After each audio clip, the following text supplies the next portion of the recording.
Hey everyone, welcome to Wax Pack Wisdom. I'm Jake T. O'Donnell. This weekend, Abby and I went to the Northeast Card Expo in Marlborough, Mass. You're seeing some of the footage I got from it right here. This was a really good show. Now, I'd never been to this particular show before. I've been to a couple of the other Northeast Card Expos, especially when they've done them in Quincy. You may have seen video that I did from earlier this year at the Quincy Northeast Card Expo. This was a much bigger show than the Quincy one.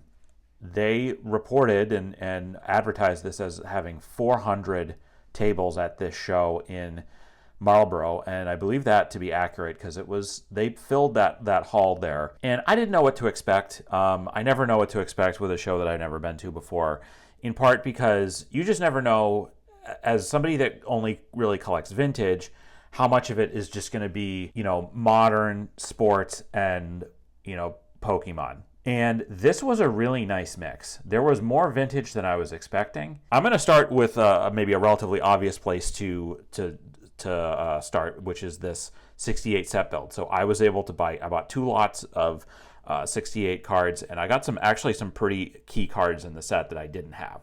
So, as you recall, I was had about 57 net new cards that I needed, plus about maybe 5 or 6 upgrades. So I think in total I ended up with about 20 to 25 cards, including a few upgrades. So you see so I'm going to go through, this is kind of the first lot, which was actually the second one that I bought, but it's the first one I'm going to show you. There you see Milt Pappas, Cal Kuntz, Dick Simpson. I knocked out a couple of the, you'll notice this, a couple of the All-Star cards that I didn't have for sort of the non-Hall of Famers, which include Jim Fregosi. Was able to get a few team cards, as you can see, Orioles, Mets, who are your 1969 World Champions, of course, the White Sox. They're in a good era there. Felipe Alou, of course, a star. Ron Fairley, good player. Andy Costco and Bud Harrelson was a good player. So that was one lot that I got. And then the next one is a lot that had 68s, but then I also bought a couple other cards, which I'm going to show you, which was really psyched about. But there you see that one. This is one of the checklists I didn't have. This is the Clete Boyer checklist. Master. Then a couple of, like I said, a couple of these non-Hall of Fame All-Star cards I picked up. This is a Billy Rohr rookie. Billy Rohr, famous name in Red Sox history, took I believe a no-hitter into the 9th inning in 67 as a rookie, and then he lost it, but Yaz made a really well-known catch in that. Jim Bouton, of course, the author of Ball 4, a great sort of well-known Yankee. This was not a card that I already had, this Tony Perez card, but I knew that I needed to upgrade it, so I went ahead and bought this one in the lot. And then this was the biggest of the 68s that I bought this weekend. That is the Tigers team card. This is a high number 1, and number 2, of course, the Tigers are your 1968 World Champions, and there's a bunch of Hall of Famers on that card as well, of course, Al Kaline, and a few other, but Al Kaline may actually be the only Hall of Famer on that card, but obviously a lot of other great players, Bill Freehan, Norm Cash, Mickey Lulich, the big stars of that particular team that, of course, won the World Series. Okay, so like I said, this was a lot that I bought, and this was a gentleman who I've bought from quite a bit. At other shows, I bought my Johnston Cookies card from him. I bought that gentleman. I bought my 1968 Mickey Mantle from as well. So this was some cards in the lot, but then there were 2 other cards in the lot that I saw in other stacks that he had that I had to pick up. And the first one was this. This is a Dick Allen rookie card, 1964 Topps. I've been trying to eye a 64 Dick Allen rookie for a while to add to my PC that was not sort of super expensive and just a good card. I am going to send this one in to get graded. I thought that $38 was a good price for this. It's pretty sharp. As you can see, the back is pretty clean. Maybe a little bit of wear on the corners there, but overall, this is a really sharp, really nice Dick Allen rookie. Dick Allen should hopefully be in the Hall of Fame very soon, and it's very disappointing that we've gotten to this point and he is not in the Hall of Fame yet. And it's obviously very sad that he passed away and isn't in the Hall of Fame. It's just terrible. But hopefully he's going to be in, and I'm going to send this off to SGC to get graded, and hopefully it will be a nice addition. to the Hall of Fame PC, Hall of Fame rookie card PC. And then as far as the Hall of Fame PC goes, he also had this card, 1933 Goudy Rabbit Moranville. This is kind of right at the end of his career. Now it says that it's trimmed, so I have not tested this out yet. But if you want to see, like, and I don't doubt that it is trimmed. You can, and it's probably trimmed on the bottom. I'm not sure if this is one of the Goudys that had didn't have the big league chewing gum thing at the bottom. Like, you can see, it's definitely trimmed. But I just wanted to test this out. I grabbed my Huey Kreitz card from the same year, and you can tell obviously very clearly that this card has been not just trimmed, but I mean, I think they pretty much took off the whole bottom part of the where it says Big League Chewing Gum on the back. And let's, again, line them up like this, and you know, you can kind of turn it around and see, like, yeah, they took out a big chunk of that card. But hey, it is what it is. I am going to send this card off to be graded, but my hope is that they will grade it, because that is quite a bit of the card to be missing. Either way, I thought it was a good card to pick up. Rabbit Moranville, one of the great shortstops of the 1910s into the 1920s. This is kind of right at the end of his playing career, and certainly a real character in the game. But this was a nice card nonetheless, and I figured, hey, why not grab it? This whole stack, by the way, that I got, it came out with all of these 68s plus the Dick Allen and this Moranville. Came out to, if you add it up, the gentleman added it all up, and it came out to 185, and he ended up selling me this whole stack for 170. So thought that was pretty good. Okay. I did pick up a couple of Yaz PC items, which I thought were pretty cool. There is, this was like my first buy. There was basically these two, which was this Yaz Kellogg's card that I didn't have. This is an 81. Pretty nice. You know, I have a bunch of the Kellogg's cards, but there's a few that I don't have, so this was a good ad. And then this Jimmy Dean, Carl Yastrzemski 1995 All-Time Greats Collector Set card that is almost like a booklet. I got to open this up and kind of see what it actually is. But I believe that the gentleman, I believe, sold me these two for, this was $10 total, so that was nice. Then another guy had this to sell. He had a whole, it was mostly magazines and books that he was selling, and I saw this on the table, and I was like, you know what, I'll pick this up. And I thought this was kind of cool. I got to read through this, but it's a Grow Ahead sports book by Carl Yastrzemski. One thing that was kind of funny, after I got home, I opened this up and noticed that this book at one point belonged to Joshua in room 210, Miss Anne Ferrigno's class. So there you go. So I guess that this was these were like in schools.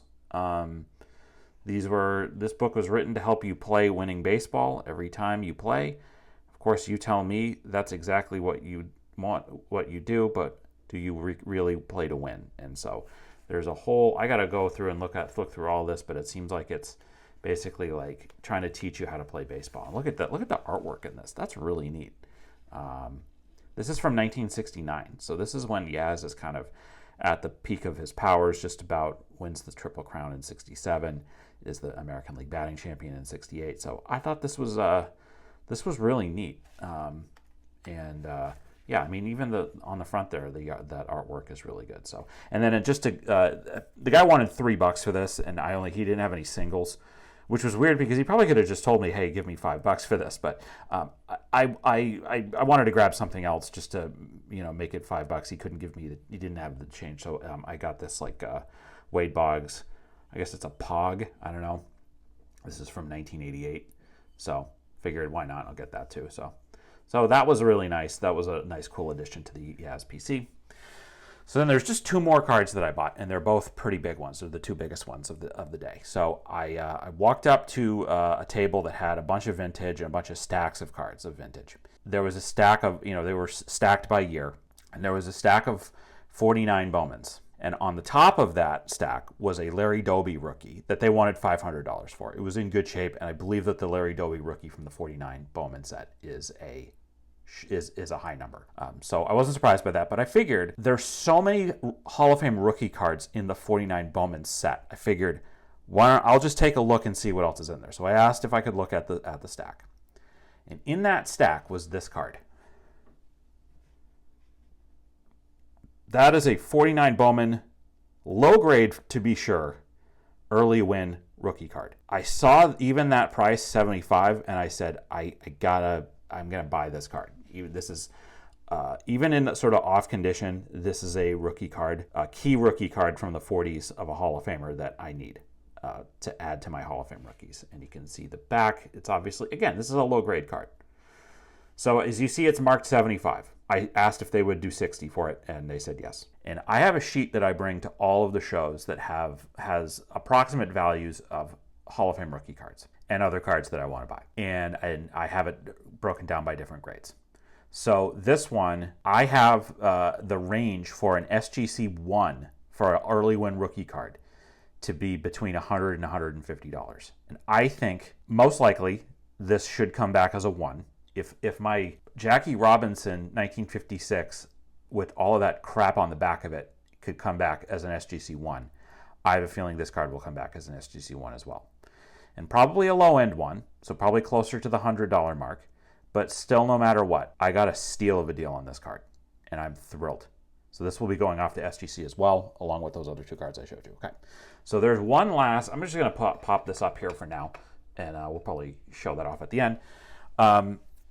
One last card, and that we started from one end of the hall and went all the way down to the other end, and all the way down at the other end, there was a table. So a couple dealers, a couple guys that had a big display.